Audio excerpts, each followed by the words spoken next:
Так, сәлем студент медик. Біз сенімен бүгін билирубин алмасуын толықтай талқылаймыз. Жалпы билирубин бізде қай жақтан түзіледі, қалай пайда болады? Біздің организмімізде қанның құрамында эритроцит деген элемент бар. Оның құрамын гемоглобин құрайды. Гемоглобин өз кезегінде адам организмінде 120 күн өмір сүреді. Ол 120 күн өмір сүргеннен кейін мына жердегі көк бауырға барып ыдырайды. Ыдырау деген оның гемолизденуі. Көк бауыр өзі ақ және қызыл пульпаларынан тұрады. Қызыл пульпасы бұл эритроциттердің моласы деп айтады. Яғни гемоглобиннің бәрі келіп осы жерге келіп ыдырайды 120 күннен кейін. Гемоглобин ыдырағаннан кейін өзінің гем және глобин деген екі затқа бөлінеді. Оның глобині және гемнің құрамындағы феррум элементі қайтадан эритропоэз процесіне жұмсалуға кетеді. Яғни эритропоэз процесі бұл қызыл сүйек кемігінде өтетін қанның қайта түзілу процесі, соның продуктысы ретінде кетеді. Ал гемнің құрамында бізде тағы қолданылған тікелей емес фракциядағы билирубиндер бар. Осы тікелей емес фракциядағы билирубин қанның арнасына түседі. Қанның арнасына түскеннен кейін оны тасымалдаушы белгілі бір белок керек, ол альбумин. Альбумин оны өзіне қосып алып, как лифт сияқты тасымалдап бауырға апарады. Бауырға апарғаннан кейін альбумин одан босап шығады да қан арнасына қайта түседі. Ал билирубин, тікелей емес фракциядағы билирубин осы бауырға келіп тікелей фракцияға айналу процесіне түседі. Қалай тікелей емес билирубин тікелей айналады? Ол үшін бізге глюкурон қышқылы керек. Глюкурон қышқылын біз УДФ глюкуронил трансфераза ферменті әсерінен глюкуронды осы тікелей емес фракциядағы билирубинге қосу арқылы тікелей билирубинге айналдырамыз. Яғни айырмашылығы не дейтін болсақ, бізде тікелей емес билирубин өте қауіптірек болып келеді. Ал тікелей билирубин глюкурон қышқылының әсерінен қауіпсіз билирубин түріне айналып тұрады. Яғни бауырдың сондай бір қызметі бар. Бауырды билирубиннің уытты әсерін төмендетеді. Одан кейін ол тікелей фракциядағы билирубинге айналғаннан кейін қайда барады? Ол өттің құрамында өт құрамдасы болып төмен қарай бағытталады.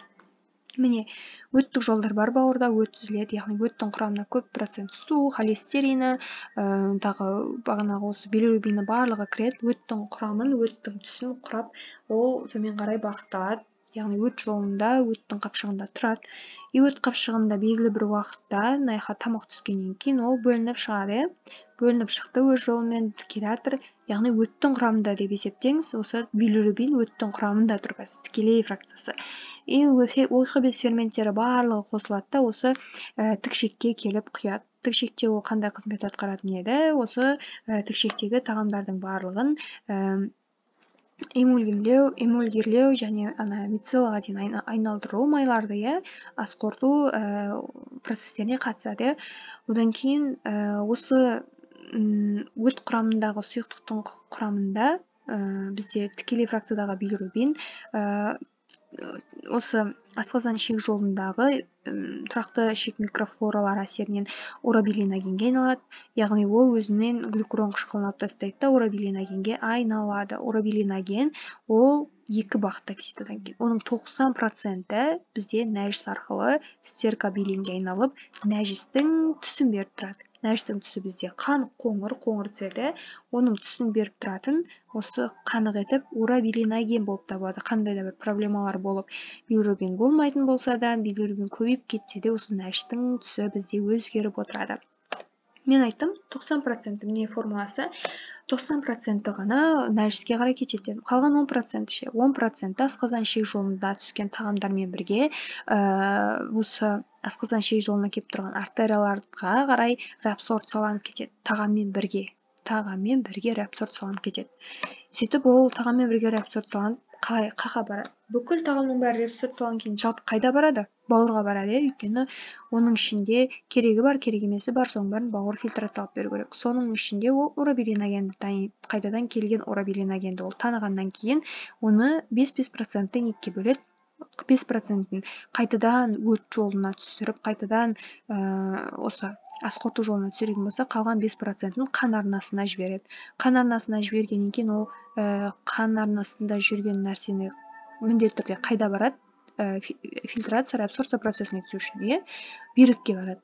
Бүйрекке барғаннан кейін урабилиноген урабилинге айналады, яғни бүйректің фильтрация, реабсорбция процестерінен өтіп ол зәрдің түсін құрап тұрады. Зәрдің түсін бізде білеміз сары екендігін, если бізде қандай да бір ауытқулар болып билирубин қан арнасында көбейіп кететін болса, оның түсі қызылға айналып кетеді, қызыл болады.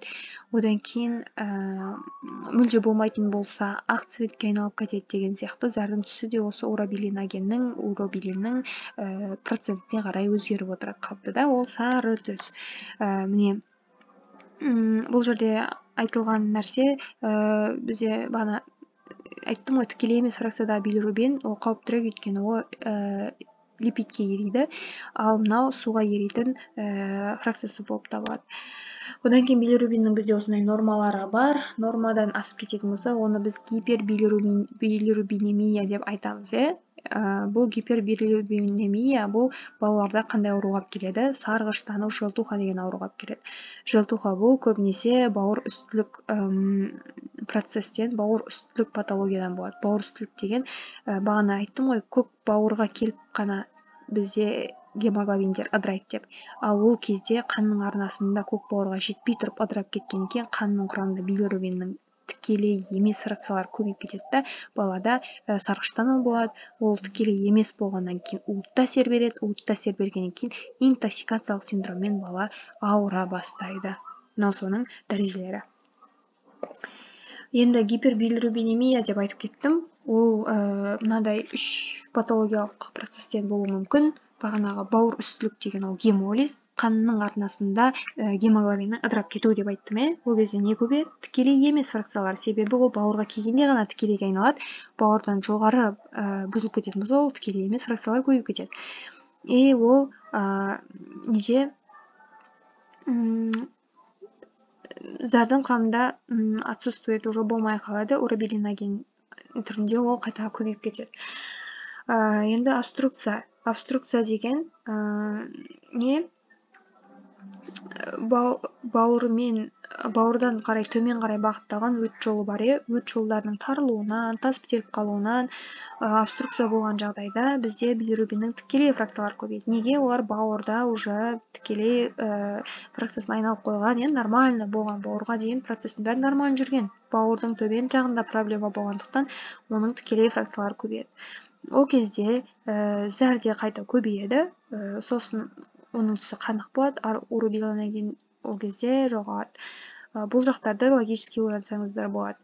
Одан кейін уже бауыр ауруларында, бауыр қабынып ауырған кезде ол полный ауырып кетпейді ғой, белгілі бір бөлігі ғана қабынып жатыр деген сөз. Ал оның сау бөлігінде белгілі бір процентте тікелей фракцияға айналып жатқан билирубиндер бар. Сол үшін бізде оның қанның құрамында прямойда, непрямойда билирубиндер көбейеді. Ол көбінесе гепатит ауруларында, а гепатитінде осы екеуінің де фракциясы көбейген көресің. Одан кейін зәрде негізінде көбейеді, и урабилиногенде бауырдың зақымдалу процентіне қарай өзгеріп отырады екен. Осындай фактілер, осындай механизм бар билирубин алмасуы туралы. Осы фотолардың барлығын стопқа қойып күштілеп конспектлеп жазып алсаңыз болады. Назарыңа рахмет. Өзіңнің пайдаңа тиеді деп ойлаймын.